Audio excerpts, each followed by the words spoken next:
La start-up Neuralink d'Elon Musk a reçu l'accord des autorités sanitaires américaines pour tester des implants cérébraux sur des humains.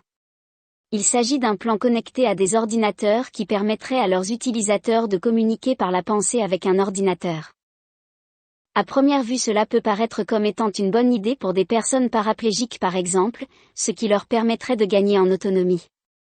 Les premiers candidats montreront certainement des signes encourageants, ce qui confortera chercheurs et investisseurs dans la poursuite des efforts. Je comprends que le fait de retrouver l'usage de ses membres soit vécu comme une deuxième chance.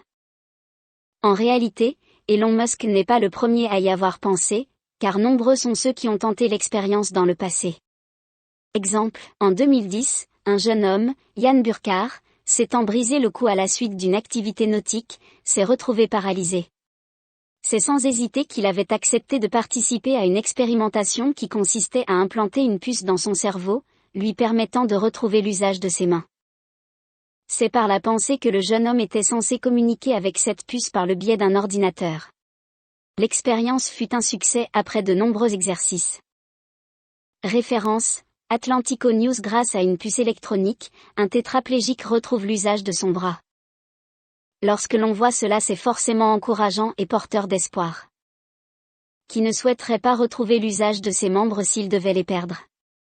La perte d'autonomie est une des circonstances les plus difficiles à accepter et à vivre pour un être humain, surtout lorsqu'on y a déjà été habitué. Vers le contrôle de la pensée? Cependant, cette technologie pose question. Alors, bien entendu, ce n'est pas forcément la technologie de manière générale qui est mauvaise en soi. En revanche, c'est ce que l'homme peut en faire qui est inquiétant. Nous savons tous que l'être humain est capable du meilleur comme du pire. Considérant le pire, il y a des raisons de s'inquiéter. On peut donc imaginer que si la puce permet au cerveau humain de communiquer avec un appareil extérieur, alors pourquoi l'inverse ne serait pas également possible? Tout ce que je dis ici n'est pas une vérité, mais juste des questions que je me pose.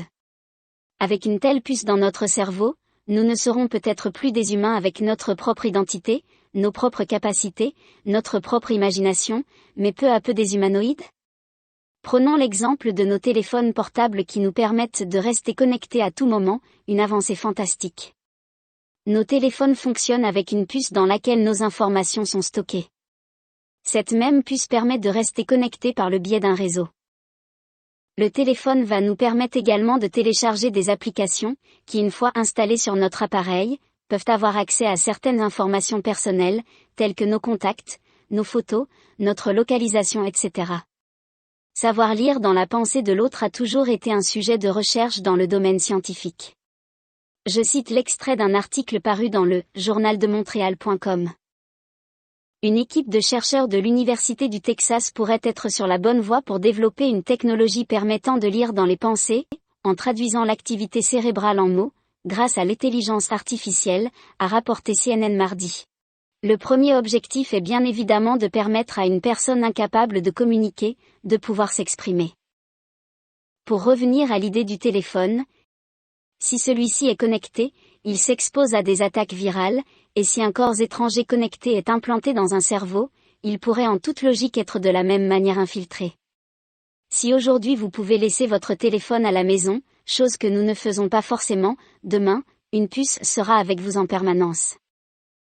Donc plus haut je disais que si une puce permet d'envoyer des informations, on pourrait imaginer que l'inverse soit possible, c'est-à-dire qu'un appareil extérieur pourrait contrôler votre pensée. Je dis toujours que s'il y a une porte d'entrée alors il y a une porte de sortie. On peut entrer, on peut sortir, on peut faire une chose et son contraire, il y a le jour, il y a la nuit, il y a l'endroit, il y a l'envers et tout est son contraire. Donc ici, on est peut-être dans le même cas, c'est-à-dire que quelqu'un pourrait utiliser un appareil extérieur pour contrôler la puce qui est implantée dans votre cerveau. En d'autres termes, une personne mal intentionnée pourrait contrôler vos émotions, vos actions, vos réactions, influencer vos opinions? Ou peut-être même lire dans votre pensée. Alors vous ne vous appartenez plus, vous êtes un outil, un ordinateur programmable. Ne le sommes-nous pas un peu déjà? Des êtres surnaturels et toujours plus intelligents. Selon l'article paru dans boursedirect.fr 26 mai 2023, Elon Musk dit, je cite, Des personnes pourraient alors débourser quelques milliers de dollars pour doter leur cerveau d'une puissance informatique. Dans ce même article, l'article reprend la crainte d'Elon Musk, je cite. Le milliardaire craint que des systèmes d'IA ne dépassent les humains et ne prennent un jour le contrôle. Ce qui est intéressant, c'est que si Elon Musk se pose ces questions sans être tagué de complotiste, alors on peut s'inquiéter. Mais au-delà de ça, cela soulève un autre sujet. Le fait de ne plus faire d'efforts pour réfléchir par soi-même et compter sur une puce qui accroîtrait notre intelligence, n'est-ce pas dénaturer la nature humaine? En d'autres termes, il y aurait des super-humains dotés d'une intelligence décuplée, probablement capables de résoudre parmi les énigmes les plus complexes, afin de contribuer à l'avancement de la science et d'accéder à plus de grandes découvertes.